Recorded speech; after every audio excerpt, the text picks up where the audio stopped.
माझ्यासाठी जीव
जीवाची घालमेल केला. कारण हे सौंदर्य आजपर्यंत असं कधीच वाटलं नाही. कधीच वाटलं नाही.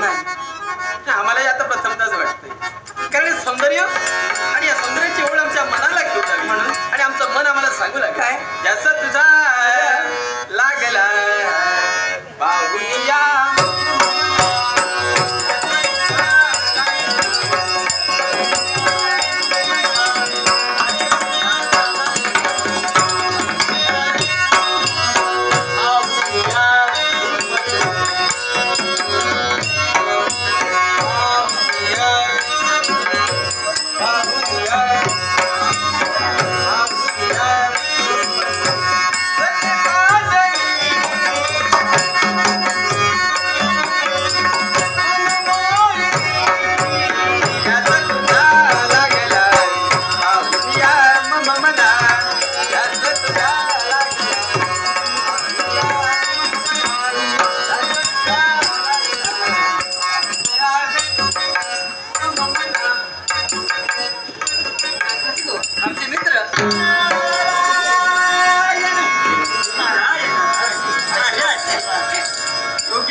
विचार लग्नाचा करतो आणि तुमची पावलं इथं पडली. आता तुमच्या आशीर्वादानं लगबगीनं मग विलंब कशाला इथं जाऊ दे ठरवून दे. शुभमंगल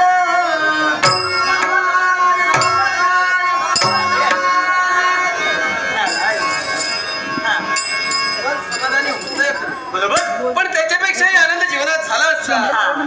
माझ्याही कोणी मला त्यात झालं असतं. तुम्ही ठिकाणच नाही. भूत भविष्य वर्तमान तुम्ही जाणता. सगळ्यांना दिवस माझ्याही युवराज आणि कुठं असेल हा तुझा प्रश्न आहे. मग तुझ्या प्रश्नाचं योग्यतेने उत्तर मी देतो आहे. युवराज अरे जिच्याशी तुझा विवाह झाला जिच्याशी तुझा विवाह झाला तीच तुझी माता.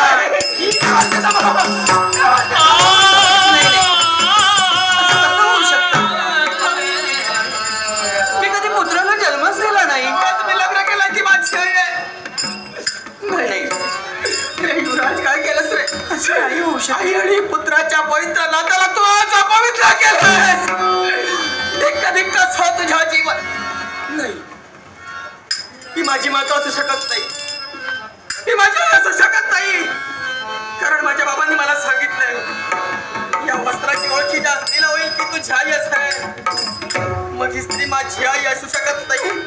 ते वर्षांनी केलेला विधान सत्य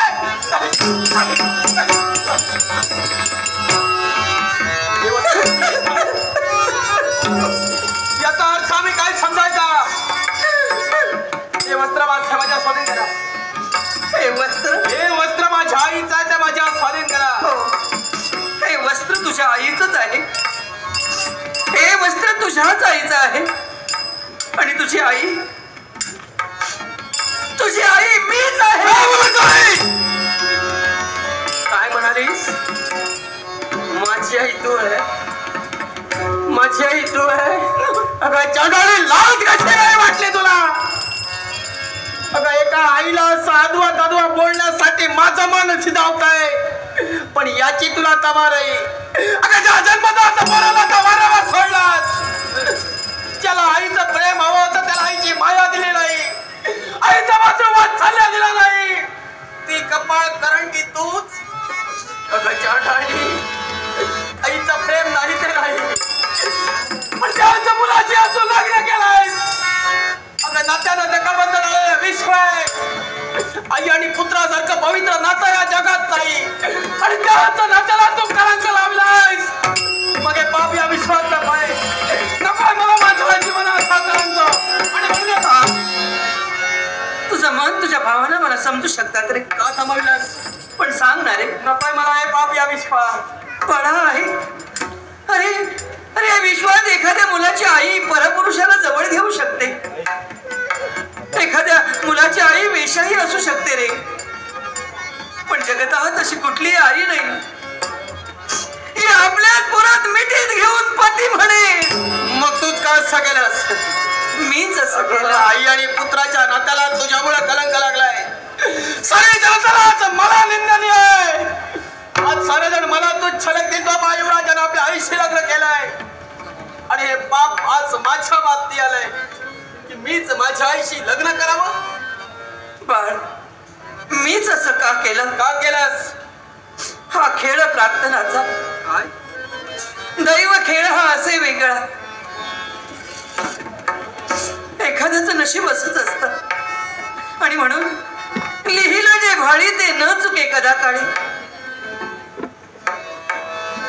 माझं राहण्याचं वस्तिस्थान इथं नाही रे मग यज्जीवन प्राणी माता या सर्वांचं भाकीत लिहिणारी बाळपट लिहिणारी जी सटवी देवी त्या सटवी देवीची कन्या नाव माझं मधुराई काय म्हणालीस जे मी सांगितलं ते म्हणजे दैवी तत्व हा आणि दैवी तत्व असून सुद्धा आज तुझा विधी लय कसा तुला सत्य काय असत्य काय याची जर जाणीव व्हायला हवी तर माझ्या बरोबर तुला सटवी देवीपर्यंत यावं लागेल नक्की येईन चल बाळा कारण